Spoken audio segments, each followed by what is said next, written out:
ถ้าพนักงานยังบ่ยอมรับในตัวเฮาถ้าพนักงานเฮ็ดเวียกด้วยคำสั่งเฮ็ดสีหน้าอึดอัดบ่พออกบ่พอใจนั่นแปลว่าเฮาได้เพียง position leader หรือได้เพียงตำแหน่งแต่บ่ทันถูกยอมรับจากอ้ายน้องพนักงาน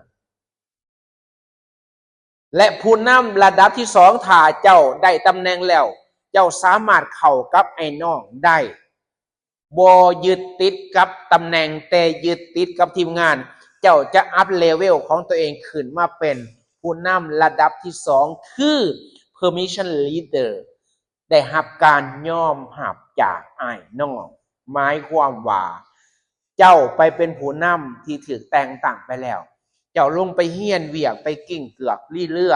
ไปเฮียนหูวัฒนธรรมไปเฮียนหูระบอบแบบแผนนิสัยพนักงานแต่ละคนเอาตัวเองไปบ่เอาตำแหน่งไปเวลานั้นเจ้าจะถือการยอมรับเมื่อถือการยอมรับแล้วพนักงานก็จะเฮ็ดตามด้วยความเต็มใจเมื่อพนักงานเฮ็ดตามด้วยความเต็มใจแล้วขั้นตอนถัดไปที่เจ้าต้องเฮ็ดคืออัพเลเวลตัวเองว่าเป็นผู้นำขั้นที่3คือต้องพาเขาเจ้าสร้างผลงานแต่มีผู้นำบางคนได้ตำแหน่งแล้วไปได้รับการยอมรับจากทีมงานแล้วก็ไปกิ้งเกลือกเรื่อยๆก็กินหัวเปียกกันอยู่หั่นบ่ร่วมกันสร้างผลงานใหม่